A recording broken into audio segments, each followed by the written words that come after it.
Ever wondered how Germany's military doctrine became so successful during World War II? How did Blitzkrieg, also known as lightning warfare, come to be?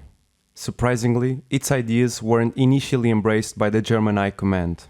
During the First World War, trench warfare was the norm, and most German generals wanted to follow the same path, favoring infantry and elite stormtrooper units. In 1937, General Heinz Guderian published Achtung, Panzer, a book that systemized his ideas on armored warfare and caught Hitler's attention. Guderian extensively studied the use of tanks during the First World War, particularly by Britain and France, the pioneers of armored warfare.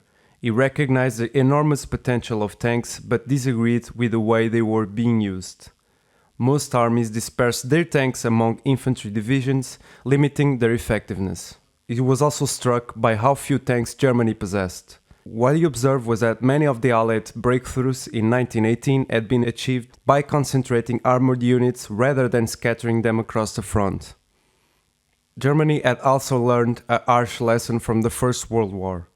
It could not sustain another long war of attrition. Hitler understood this. Germany needed quick, decisive victories if it hoped to avoid the same fate, making him receptive to Guderian's vision of mobile warfare. Against the opinion of many senior officers, Guderian argued that tanks and motorized units should not be dispersed among infantry formations but concentrated into dedicated armored divisions. Only then could their full potential be realized. These divisions would form the spearhead of an attack, striking the enemy's weakest point.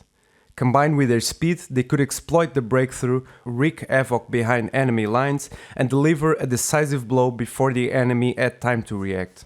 The spearhead would be supported by the Luftwaffe, which would bomb enemy positions and, most importantly, disrupt reinforcements before they could reach the battlefield. This strategy made it possible to capture enemy logistics, cut supply lines, surround entire armies, and create massive gaps in the front. Conventionally, infantry would then follow, securing the captured territory and consolidating the advance. These ideas would later be put into practice in Poland and refined during the invasion of France in 1940, leading to the encirclement at Dunkirk and forever changing the way modern wars would be fought. What are your thoughts on mobile warfare? Let me know in the comments, and if you enjoyed this video, don't forget to like, share and subscribe.